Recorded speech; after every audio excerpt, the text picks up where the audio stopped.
So, you're either considering or already have a Nintendo Switch 2, and now you're wondering what accessories should you get to accompany your shiny new system. Well, before you go out and blow all your hard-earned cash, let me go over a couple of reasons why I would either suggest getting, not getting, or at least holding off on certain accessories. Because let's be real, you know just as well as I do that not every accessory is going to be worth it. To kick off this video, let's take a look at the Nintendo Switch 2 Pro Controller.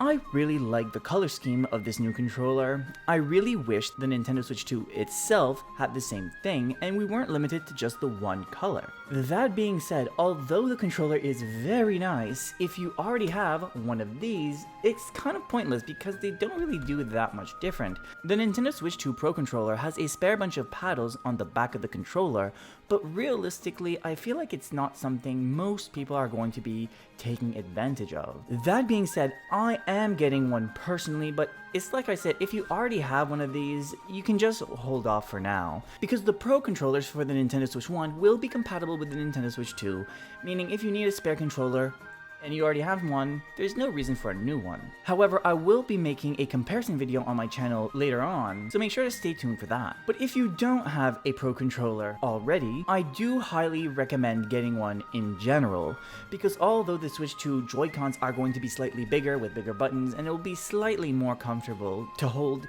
than the regular Nintendo Switch, I think it's still going to be a worthwhile purchase to get a dedicated controller. But if you're looking to save a bit of money, you could try a third-party controller like this one, because ultimately it's going to get the same job done. Next up on the list is an extra pair of Switch 2 Joy-Cons, and this one, no, I cannot recommend at all for you to go out and buy them day one. I would personally at least hold off. Because although I personally never had any issues with my Joy-Cons, I'm not going to dismiss the lived experience of many and Joy-Con drift. Now, the facts are facts. Nintendo did actually rework the system, again, allegedly, from the ground up. So it is to be expected that this time around, the Joy-Cons aren't going to drift. But we don't know that day one, so I would personally just recommend waiting. Plus, you don't have to buy first-party Nintendo Joy-Cons either. Like for instance, for me near the end of the Switch generation, I ended up getting these MobiPad ones, and I personally liked it a lot better. And you also already have these triggers as well. And honestly, I find these to be far more comfortable because, you know, you actually have something to hold on to. So personally, I would just wait on the Nintendo Switch 2 Joy-Cons, at least until later. Next up on the list, we have the Switch 2 Joy-Con charging grip, and honestly, this one's a little odd because realistically, I don't feel like it's actually worth it, because the only reason why you would get this is if for whatever reason you are just dead set on never getting a Pro controller or a third-party one as well. So in this situation, you're probably going to want a way to charge your Joy-Cons without actually having to click them into your Nintendo Switch.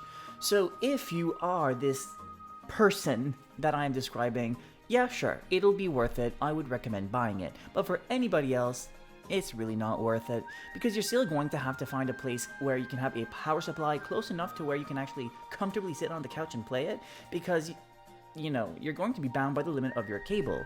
And unless you have a very long cable that can go from the Switch 2 that's probably sitting close to your TV to the couch that is probably the other side across the room, it's not as a luxurious product as it might first seem. Next up, we're going to take a look at the Joy-Con 2 straps, and no, we are not going to be getting them, because they already comes with the Nintendo Switch 2, so you already have a pair.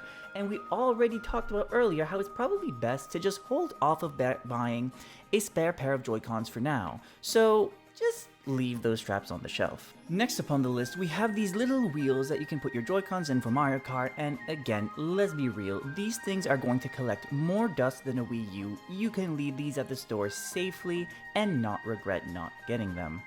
Now here's where things start to get interesting, because we're going to talk about the Nintendo Switch 2 camera. Immediately at launch, it's going to be hard to recommend at the moment, but it's definitely something worth maybe saving your money, putting it aside, and keeping your eyes out on what Nintendo actually does with this accessory. Because at launch, the only thing you're really going to be able to do with it is play additional mini-games for Mario Party Jamboree, and they don't look that fun, if I had to be honest with you. Not fun enough to be, you know, worth buying a whole camera for. However, you don't know what Nintendo is going to do with this camera like moving forward throughout the generation. And recently I've been playing a lot of PSVR because I kind of just got 2 for free randomly, so like I've been playing Beat Saber. But when you play with the VR, you have a camera in front of the TV, your sticks, and your VR headset. What if Nintendo, and again this is just me theorizing, does a Nintendo VR system? Because if you think about it, Nintendo already kind of has a lot of the pieces in play. The Joy-Cons themselves can be used as your controllers, but also if they already have the camera, you can use the screen of your Switch 2 just like right here and use it as the headset. And again, I'm not saying it's going to happen, all I'm saying is if it does, you heard it here first. And of course, let's address the elephant in the room, the Piranha Plant camera. As much as it hurts me to say, unfortunately, it's not worth it, because also it has a inferior resolution than the actual first party one.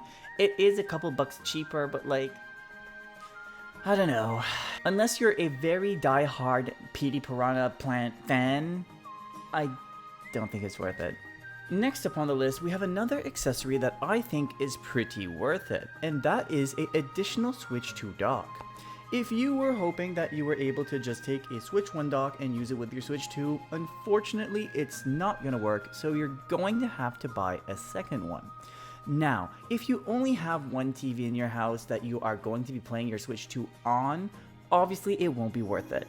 But for people like me that does, make YouTube videos or create content, I like having a second dock so I can just take my Switch, pop it into either my setup here so I can record content, or I can just sit on the couch back here, pop it into my TV that's there, and just play.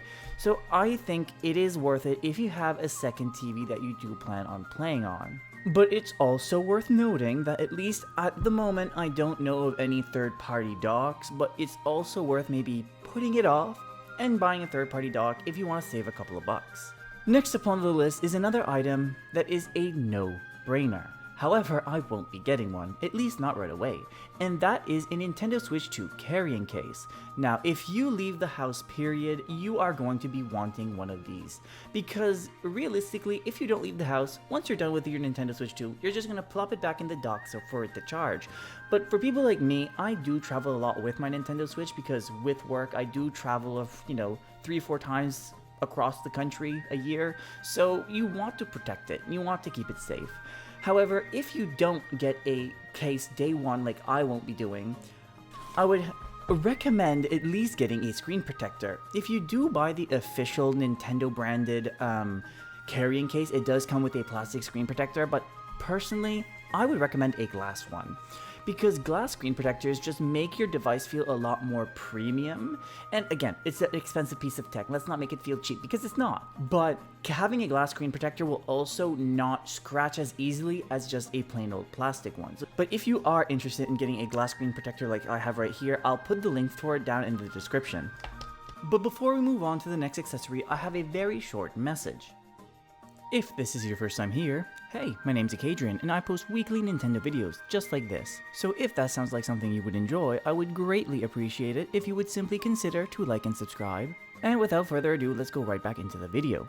The next accessory we're going to be looking at is the all-in-one Nintendo Switch 2 carrying case, and personally, I can't recommend this one, at least not for a lot of people.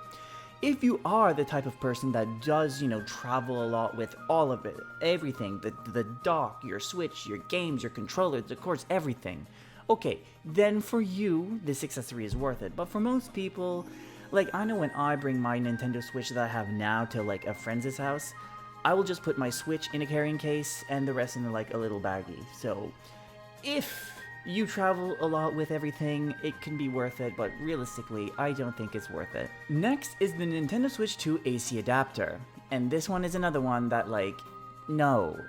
One will be in the box waiting for you, please take care of it, and if in a couple of years from now you somehow manage to break the cord, then you can go out and buy one, but day one, absolutely not worth it. Moving on, we have these licensed microSD express cards, and these are something that, although in the long run, I think they'll be very worth it, I think for the meantime, you can probably hold off. Now, I know me personally, if there's any other Nintendo Switch 1 games to play, most of them I'll probably still play on my Switch 1, because I still have a lot of storage on, SD cards I have for that one. But the Nintendo Switch 2 does have a lot more storage than the original Nintendo Switch. And again, you're going to be filling that up over the years anyway, so it's going to be worth it eventually. But I think it's worth maybe holding off if you can, if you don't need the extra space right away. Hold off, because these microSD card express cards are a bit more expensive than just the regular microSD, so if you wait, there's a chance you can probably find one either on sale or they might get cheaper in the long run. But with that being said, now we went over all the first party accessories that are going to be out at launch. I want to hear from you. What are you planning on getting day one? Let me know down in the comments. I would once again like to thank you for watching the video all the way to the end, and if you did enjoy this video, why not check out another one? For whatever reason, YouTube thinks that you'll enjoy this one, so try checking out that one next. And until next time, Warao.